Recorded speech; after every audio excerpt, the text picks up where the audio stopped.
Il est temps de vous informer, mesdames et messieurs, sur Afrique Unie Radio. À la présentation, je suis Déborah Keza. Au sommaire de ces radiojournaux, en République démocratique du Congo, l'examen d'État 2026 s'est achevé ce jeudi après plusieurs jours d'épreuves à travers le pays.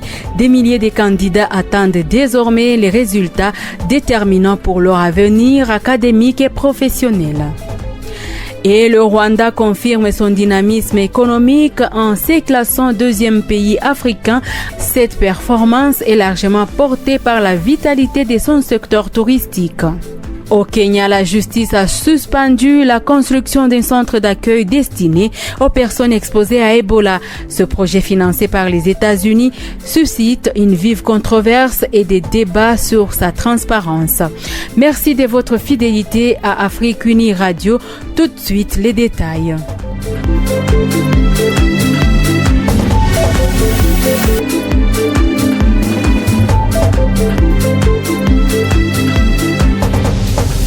En actualité africaine d'abord, c'est la clôture ce jeudi 25 juin 2026 de l'examen d'État en RDC. Plusieurs candidats à ces épreuves certificatives sont sortis de leur centre de passation avec enthousiasme. Ils attendent les résultats avec confiance. Certains comptent poursuivre des études supérieures tandis que d'autres prévoient se lancer dans le business. C'est un reportage de Aouba rendu par Jimmy Choukrani. À la sortie des centres d'examen, plusieurs finalistes ont confié que leur projet d'avenir pourrait être freiné par les difficultés financières auxquelles font face leurs familles. Faute de moyens suffisants pour accéder à l'enseignement supérieur, certains envisagent de s'insérer rapidement dans la vie professionnelle ou de développer des activités génératrices de revenus. Ce que je peux dire pour le 4 jours ici, c'était un peu bien parce que la plupart de la matière qu'on nous a apportée, c'était quelque chose, on avait quand même une notion et je peux dire que c'était un peu bien. Après l'école secondaire, premièrement, je vais entreprendre, je vais faire le droit des affaires à l'université. J'ai remercié l'Éternel qui va donner aussi la force pour terminer. Après avoir trouvé le diplôme, je compte faire le commerce seulement. L'idée d'étudier l'université, je n'ai pas ça en tête. C'était bien, ils ont bien composé pour nous les examens. Je veux que Dieu me donne ce candidat pour ça, c'est ce que je demande seulement. Après l'école secondaire, je vais être commerçante et je compte me marier. D'autres candidats affichent toutefois des grandes ambitions académiques. Parmi les filières les plus prisées figurent la médecine, l'informatique de gestion, l'économie ainsi que les différentes branches de l'ingénierie. De ma part, c'était vraiment cool, donc c'est appréciable. J'ai quand même donné le meilleur de moi. De la façon dont j'ai travaillé, je pense que j'obtiendrai 107%. Mais aussi, je priais Dieu, j'ai confiance en Dieu vraiment. Et à l'université, je compte faire la médecine. J'envisage vraiment être un grand médecin. Ouais, c'est ça mon objectif. Ça s'est bien passé et on croit qu'on a réussi. Moi, j'aimerais accrocher le diplôme de 75%.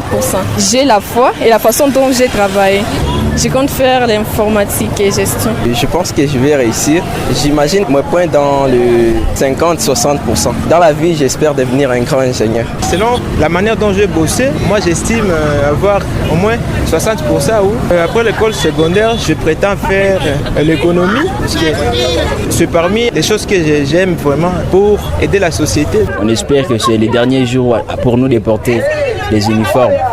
Donc nous espérons, oui, un bon résultat. On envisage emboîter soit l'économie, soit la douane, donc pour ceux qui cadrent de notre section. Profitant de l'affluence observée à la sortie des centres de passation, plusieurs établissements d'enseignement supérieur de Goma ont déployé des équipes de sensibilisation pour attirer des potentiels futurs étudiants. Dépliants, brochures et autres supports d'information ont été distribués afin de présenter les différentes offres de formation disponibles. Au total, 1 082 742 candidats, dont près de 484 000 filles, ont pris part à cette 59e édition de l'examen d'État à travers la République démocratique du Congo. Les épreuves se sont déroulées dans 3 267 centres de passation repartis sur l'ensemble du territoire national, ainsi que dans les centres congolais établis à l'étranger. La ministre de l'Éducation nationale et de la nouvelle citoyenneté, Raissa Maloudinanga, a salué une progression de la participation féminine. Selon elle, le taux de participation des filles est passé de 42,9% en 2025 à 44,6% en 2026, une évolution qu'elle considère comme un signe encourageant pour l'accès de jeunes filles à l'éducation en République démocratique du Congo. Sur un tout autre chapitre, mesdames et messieurs, selon un récent rapport de l'Organisation mondiale du tourisme des Nations unies, ONU Tourisme, le Rwanda se classe au 2e rang en Afrique, derrière l'Éthiopie parmi les pays ayant enregistré une croissance économique supérieure à 7%. Cette performance est largement portée par le secteur de services, notamment le tourisme, qui représente à lui seul 52% de cette dynamique. Le pays figure également parmi les principales destinations africaines ayant attiré d'importants investissements entre 2019 et 2024, confirmant ainsi son attractivité économique et le rôle stratégique du tourisme dans son développement.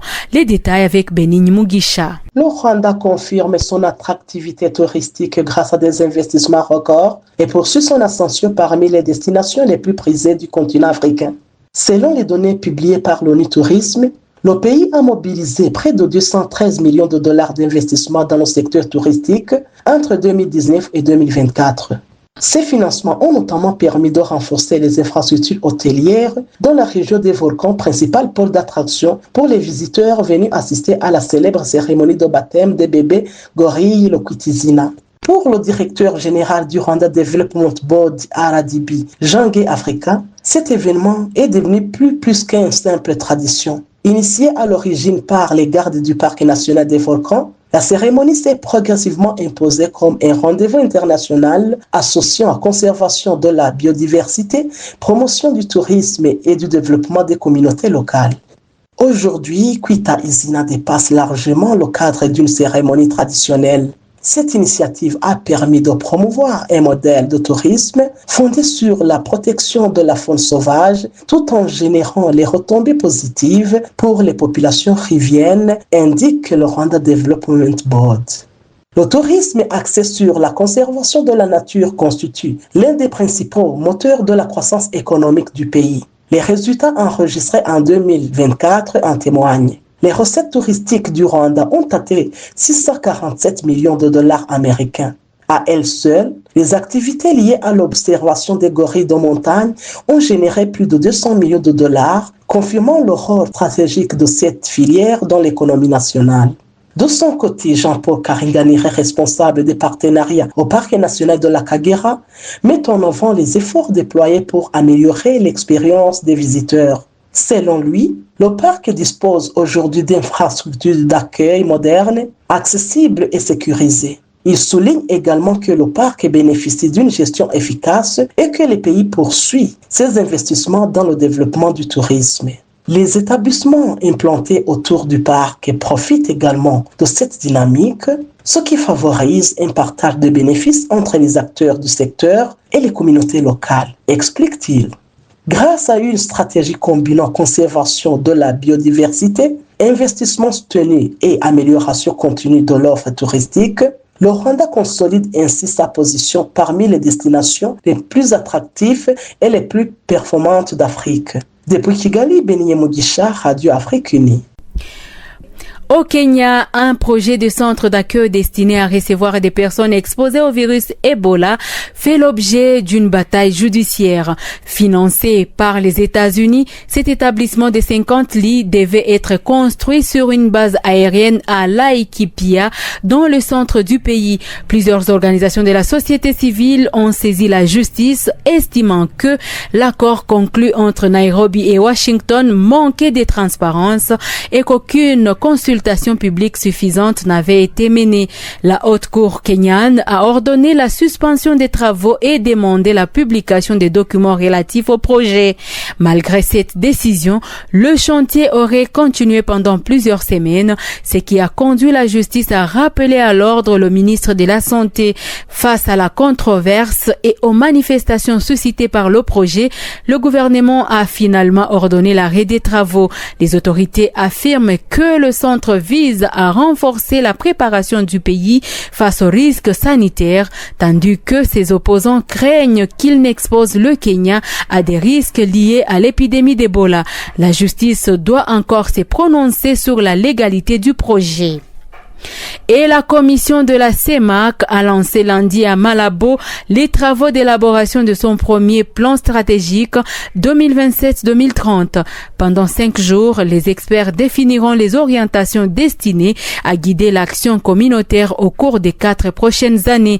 À l'ouverture de l'atelier, le vice-président de la commission, Charles Assamba Ongodo, a indiqué que ce plan vise à renforcer l'intégration économique, la stabilité et le développement de l'espace communautaire. Les participants devront valider les grandes orientations, les programmes structurants et les actions prioritaires qui serviront de feuille de route à la CEMAC jusqu'en 2030.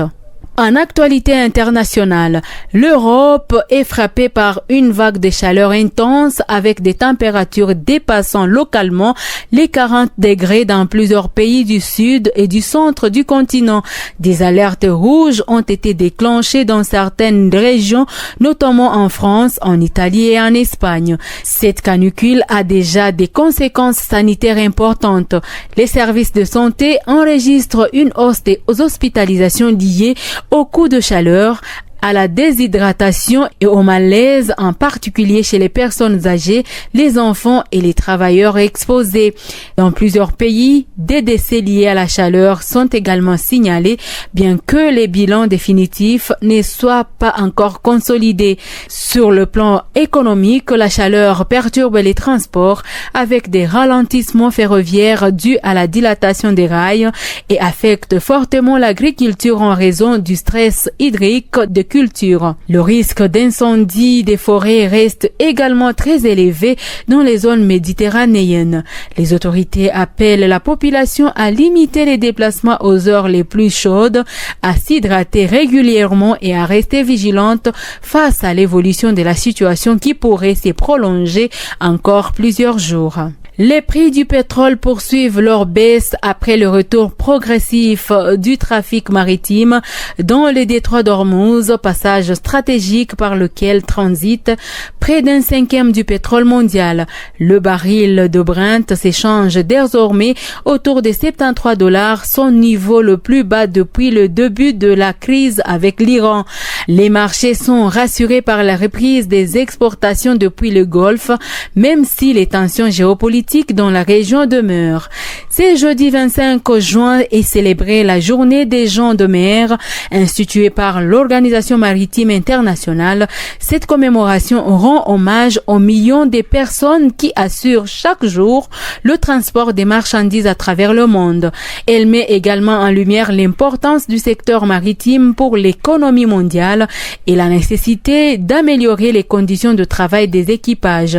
Cette année, la célébration intervient dans un contexte particulièrement difficile dans le Golfe Persique.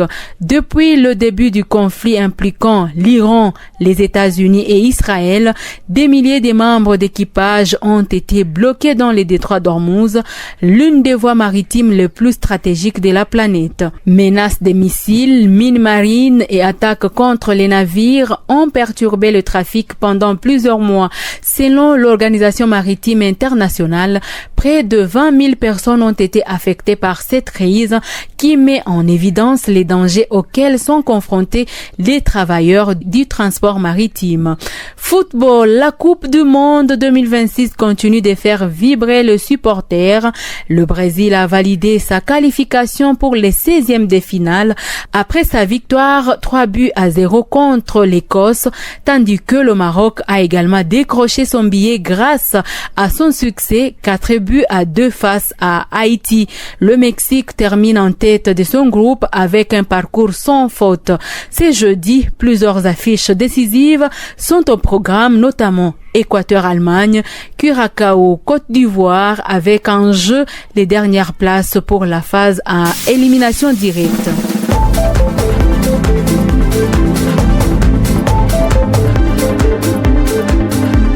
C'est tout tout pour ces radiojournaux, mesdames et messieurs. Tout le plaisir était de nôtre pour vous servir à travers cette édition. Restez connectés sur Afrique Unie Radio. À la prochaine.